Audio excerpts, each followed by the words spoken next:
영화 휴민트를 보면 신세경이 고문을 당하는 장면이 나옵니다. 결국 나만의 휴민트라고 하는 게 밝혀지게 되는데 그때 받았던 고문이 글쓰기였습니다. 며칠 동안의 모든 일들을 사실 그대로 빠지지 말고 쓰라는 거죠. 몇 장을 쓴 후에 똑같이 다시 써보라고 또 반복을 합니다. 사실이면 똑같을 거라고 하죠. 밤새 몇 번이나 이 일이 반복이 됩니다. 갈증을 호소하고 또 그렇게 괴로워하던 신세경이 결국 물고문을 당하게 됩니다. 다른 영화, 특히 군사정권 시절을 배경으로 하는 한국 영화에서 민주투사들을 고문하는 방식 중에 하나로 종종 등장했었죠. 다 쓰면 고문관이 읽습니다. 그리고 또 묻죠. 이게 사실이냐? 사실이라고 대답을 하죠. 그러면 다시 종이를 주죠. 사실이면 똑같이 나와야지 다시 써 그럽니다. 이걸 밤새 반복을 합니다.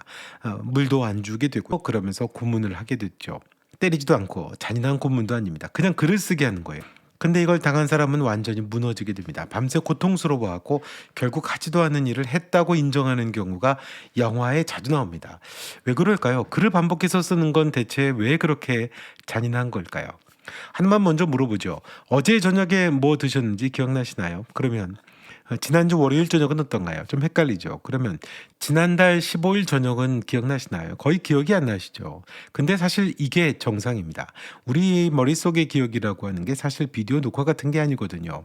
우리가 뭔가를 떠올릴 때 뇌는 저장된 파일을 그대로 재생하는 게 아닙니다. 흩어져 있는 조각들을 그때그때 주워 모아서 다시 조립을 하는 거예요. 근데 이 퍼즐을 매번 맞출 때마다 미세하게 다른 그림이 나와요.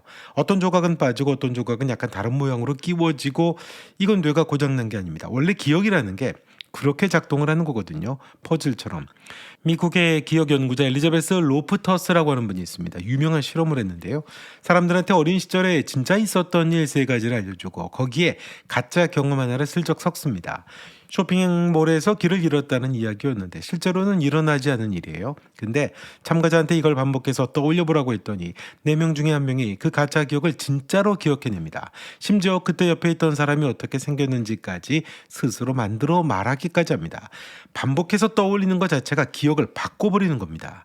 그러면 이제 신문실로 다시 한번 가보죠. 잡혀온 사람한테 인생을 처음부터 쓰라고 합니다. 또는 어떤 기간이 있었던 일들을 다 쓰라고 하죠. 뭐 많이 써야 되겠죠. 한 번 쓰고 나면 기억의 퍼즐이 한 번 조립된 겁니다. 그런데 두 번째 쓰게 되면 뇌가 퍼즐을 다시 조립하는 거죠. 아까 말한 것처럼 매번 미세하게 달라질 수밖에 없습니다. 첫 번째는 오전에 만났다라고 썼는데 두 번째는 점심 때 만났다라고도 쓸 수 있게 되는 거죠. 거짓말을 한 게 아닙니다. 뇌가 원래 그렇게 생긴 거죠. 근데 신문관이 이 차이를 짚는 겁니다.